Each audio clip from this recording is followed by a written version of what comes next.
ಇದು ಆಜಾದ್ ನಗರ ಮಿಲ್ಲತ್ ನಗರ ಲಿಮಿಟ್ಸಲ್ಲಿ ಇಬ್ಬರು ಯುವಕರು ಜಗಳ ಆಡ್ಕೊಳ್ತಾರೆ. ಅಲ್ಲಿಂದ ಹಾಸ್ಪಿಟ್ಲಿಗೆ ಬಂದು ಸೇರಾದಮೇಲೆ CJ ಹಾಸ್ಪಿಟ್ಲಿಗೆ ಇರ್ತಾರೆ. ಅಲ್ಲಿಂದ ಇನ್ನೊಂದು ಗುಂಪೋರು ಇರ್ತಾರೆ, ಅವರು ಬಂದು ಕೂಡ ಅಲ್ಲೂ ಕೂಡ ಕಿತ್ತಾಡ್ಕೊಳ್ತಾರೆ. ಅಲ್ಲಿ ಗುಂಪನ್ನ ಚದರಿಸ್ಬೇಕಾದ್ರೆ ಪೊಲೀಸ್ ಅವ್ರ ಜೊತೆ ಕೂಡ ಮಿಸ್ಬಿಹೇವ್ ಮಾಡಿ ಮ್ಯಾನ್ ಹ್ಯಾಂಡಲ್ ಮಾಡಿದ್ದಾರೆ. ಅದಾದಮೇಲೆ ಅವ್ರಿಗೆ ಅರೆಸ್ಟ್ ಮಾಡಲಿಕ್ಕೆ ಹೋದಾಗ ಕೂಡ ಅವ್ರಿಗೆ ಮ್ಯಾನ್ ಹ್ಯಾಂಡಲ್ ಮಾಡಿದ್ದಾರೆ. ಅದರ ಸಂಬಂಧ ಕೂಡ ಈಗ ಕೇಸಸನ್ನು ರಿಜಿಸ್ಟರ್ ಮಾಡ್ತಾ ಇದ್ದೇವೆ.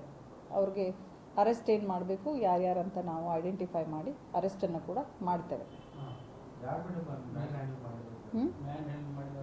ಮ್ಯಾನ್ ಹ್ಯಾಂಡ್ಲು ಅಲ್ಲಿ ತುಂಬ ಹುಡುಗರು ಇದ್ದಾರೆ. ಸೊ ಹಾಗಾಗಿ ಅವ್ರ ಹೆಸರು ಇದು ಎಲ್ಲ ತಗೊಂಡು ನಾವು ಅರೆಸ್ಟ್ ಮಾಡಿದ್ಮೇಲೆ ನಿಮಗೆ ಯಾರು ಏನು ಅಂತ ಹೇಳಿ ಅದರ ಸಂಪೂರ್ಣ ಮಾಹಿತಿ ಕೊಡ್ತೇವೆ. ಎಲ್ಲಿ ಅದನ್ನೇ ಹೇಳಿದೆ ನಾನು. ನೆಕ್ಸ್ಟು ಮದೀನಾ ಆಟೋ ಸ್ಟ್ಯಾಂಡ್ ಕಡೆ ಹೋದಾಗ ಅರೆಸ್ಟ್ ಮಾಡೋಕ್ಕೆ ಅಲ್ಲಿ ಕೂಡ ನಮ್ಮವ್ರ ಜೊತೆ ಮ್ಯಾನ್ ಹ್ಯಾಂಡಲ್ ಮಾಡಿದ್ದಾರೆ. ಅದಕ್ಕೆ ಸಂಬಂಧ ಕೂಡ ಈಗ ಅವರ ಹೇಳಿಕೆ ಪಡೆದುಕೊಂಡು ಅದನ್ನು ಪ್ರಕರಣ ದಾಖಲು ಮಾಡ್ತೇವೆ. ಫಸ್ಟ್ ಏನು ಮಿಲ್ಲತ್ ನಗರದಲ್ಲಿ ಆಗಿತ್ತು ಅದಕ್ಕೆ ಸಂಬಂಧಪಟ್ಟಂತೆ ಕೂಡ ಒಂದು ಪ್ರಕರಣ ಆಗ್ತದೆ. ಇಲ್ಲಿ CJ ಹಾಸ್ಪಿಟಲಲ್ಲಿ ಆಗಿದ್ದಕ್ಕೆ ಕೂಡ ಅದಕ್ಕೂ ಪ್ರತ್ಯೇಕವಾದ ಪ್ರಕರಣ ಆಗುತ್ತೆ. ಅದೆಲ್ಲ ಆಗಾದ್ಮೇಲೆ ನಮಗೆ ವಿಡಿಯೋಸ್ ಎಲ್ಲ ಇದೆ, ವೆರಿಫೈ ಮಾಡಿ ನಾವು ಯಾರಂತ ಹೇಳಿ ನಾವು ಅವರೆಲ್ಲರಿಗೆ ಫರ್ದರ್ ಏನು ಕಾನೂನು ಕ್ರಮ ಇದೆ ಅವ್ರಿಗೆಲ್ಲರ ಮೇಲೆ ಮಾಡ್ತೇವೆ.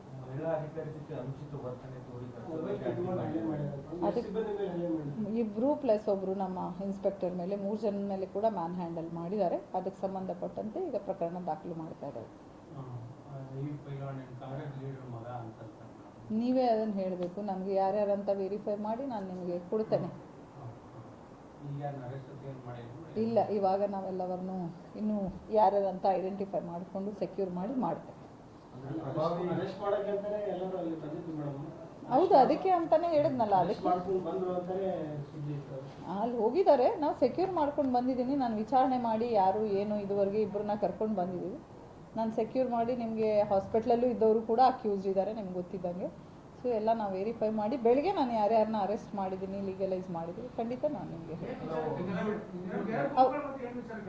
ಅವ್ರು ಏನೋ ಸೋಷಿಯಲ್ ಮೀಡಿಯಾ ಮೆಸೇಜಸ್ ಯಾರ್ದೋ ಅವ್ರ ಬಗ್ಗೆ ಬೇರೆ ಥರ ಕಳಿಸಿದ್ರು ಅಂತ ಹೇಳಿ ಅಲ್ಲಿ ಮಿಲ್ಲತ್ ನಗರದಲ್ಲಿ ಆದಂತಹ ಅವರಿಬ್ಬರು ಹುಡುಗರ ನಡುವೆ ಗಲಾಟೆ, ಅದೇ ಸಂಬಂಧ ಇಲ್ಲಿಗೆ ಬಂದು ಕೂಡ ಕಂಟಿನ್ಯೂ ಮಾಡಿದ್ದಾರೆ. ಯಾರೇ ಇದರಲ್ಲಿದ್ದರೂ ಅವ್ರ ಮೇಲೆ ನಿರ್ದಾಕ್ಷಿಣ್ಯವಾಗಿ ಕ್ರಮವನ್ನು ತೆಗೆದುಕೊಳ್ತೀವಿ. ಅದನ್ನೇ ಹೇಳ್ತಾ ಇದ್ದೀನಲ್ಲ, ಯಾರೇ ಇದ್ರೆ ಕೂಡ ಈಗಾಗಲೇ ಎಲ್ಲರ ಹೆಸರು ಕೂಡ FIR ಅಲ್ಲಿ ಬಂದಿದೆ. ಯಾರಿದ್ರೂ ಕೂಡ ಅವ್ರ ಮೇಲೆ ಮುಲಾಜಿಲ್ಲದೆ ನಿರ್ದಾಕ್ಷಿಣ್ಯವಾಗಿ ಕ್ರಮವನ್ನು ತೆಗೆದುಕೊಳ್ತೇವೆ. ಬೇಕಿದ್ರೆ ನೀವು FIR ಕಾಪಿನೂ ತಗೊಳ್ಬೋದು. ಇದಾಗಲೇ ಅವ್ರಿಗೆಲ್ಲರ ಮೇಲೆ ನಿರ್ದಾಕ್ಷಿಣ್ಯವಾಗಿ ಕ್ರಮ ತೆಗೆದುಕೊಳ್ತೀವಿ. ಇಲ್ಲ, ಒಂದು ನಮ್ದನ್ನ ನಾವು ಸೋಮೋಟೋ ಮಾಡ್ಕೊಳ್ತೀವಿ. ಅವ್ರಿಗೆ ಕಂಪ್ಲೇಂಟ್ ಕೊಡಬೇಕು. ಇಲ್ಲಿದು ಮೊಹಮ್ಮದ್ ಅಯಾನ್ ಅಂತ ಕಂಪ್ಲೇಂಟ್ ಕೊಟ್ಟಿದ್ದಾರೆ, ಅಲ್ಲಿ ಫಯಾಜ್ ಆಜಾದ್ ನಗರದಲ್ಲಿ ಕೊಟ್ಟಿದ್ದಾರೆ. ಅವರು 9 ಜನ ಪ್ಲಸ್ ಇತರರು ಅಂತ ಹೇಳಿ ಕೊಟ್ಟಿದ್ದಾರೆ. ಅವ್ರ ಮೇಲೆ ನಾವು ಶೀಘ್ರವಾಗಿ ಕ್ರಮ ಕೈಗೊಳ್ತೇವೆ. ಫಯಾನು, ಅಲಿ ಅಕ್ಬರ್, ಹುಸೇನ್ ಪೈಲ್ವಾನ್, ಹಸೀನ್ ಪೈಲ್ವಾನ್, ಇಲ್ಲಿದೆ 10 ಜನದ ಹೆಸರು. ಅವ್ರ ಮೇಲೆ ನಾವು ಪರಿಶೀಲನೆ ಮಾಡಿ ಕ್ರಮ ಕೈಗೊಳ್ತೇವೆ. ಅದನ್ನೇ ಹೇಳಿದೆ. ಅದ್ರ ಸಂಬಂಧ ಕೂಡ ಈಗ ಸ್ಟೇಟ್ಮೆಂಟ್ ತಗೊಂಡು FIR ಮಾಡ್ತಾ ಇದ್ದೇವೆ. ಎಲ್ಲ FIR ಆಗುತ್ತೆ ಈಗ.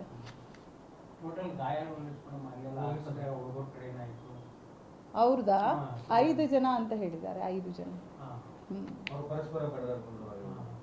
ಹೌದು.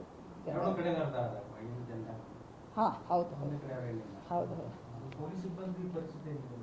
ಇಬ್ರು ಇದ್ದಾರೆ. ಸ್ವಲ್ಪ ಅಲ್ಲಿ ಇದಾಗಿರೋದ್ರಿಂದ ಅವ್ರಿಗೆ ಹಾಸ್ಪಿಟಲ್.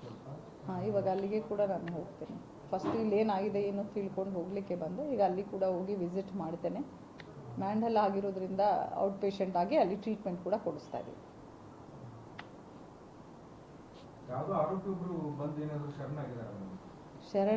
ಶರಣಾಗತಿ ಆ ಥರ ಶರಣಾಗತಿ ಎಲ್ಲ ಏನೂ ಇಲ್ಲ. ನಾವು ಅರೆಸ್ಟೇ ಮಾಡ್ಕೊಂಡ್ಬರ್ತೀವಿ ಅವ್ರಿಗೆ. ನಿಮ್ಗೆ ಯಾವುದೇ ಡೌಟ್ ಬೇಡ ರೀ. ಯಾರೇ ಇದ್ರೆ ಯಾರಿಗೆ ಬಿಡೋದಿಲ್ಲ. ಎಲ್ಲರೂ ಕಾನೂನು ಮುಂದೆ ಒಂದೇ. ಹೌದಲ್ವಾ? ಹೆಸರು ಹೇಳಿದ್ನಲ್ವ, ಯಾಕೆ ಕೇಳಿಸ್ಲಿಲ್ವಾ? ನೀವು ಅದನ್ನು ತಿಳ್ಕೊಳ್ಬೇಕು. ನಾವೇನಿದೆ ಅದನ್ನು ಮಾಡ್ತೀನಿ, ಅದು ನಿಮ್ಮ ಕೆಲಸ. ಯಾವುದು ಪಕ್ಷ ಗಿಕ್ಷ ಅದನ್ನು ನಾನು ಹೇಳೋದಲ್ಲ. ನೀವು ತಿಳ್ಕೊಳ್ಳಿ, ನಂದೇನಿದೆ ನನ್ನ ಕೆಲಸ. ಆರೋಪಿಗಳ ಹೆಸರಷ್ಟೇ ಬರ್ತದೆ. ಆರೋಪಿಗಳ ಮೇಲೆ ಏನು ಕ್ರಮ ಇದೆ ತೆಗೆದುಕೊಳ್ತೇವೆ. ಈಗಾಗಲೇ ಅದ್ರ ಬಗ್ಗೆ ಸಂಪೂರ್ಣವಾಗಿ ಹೇಳಿದೆ.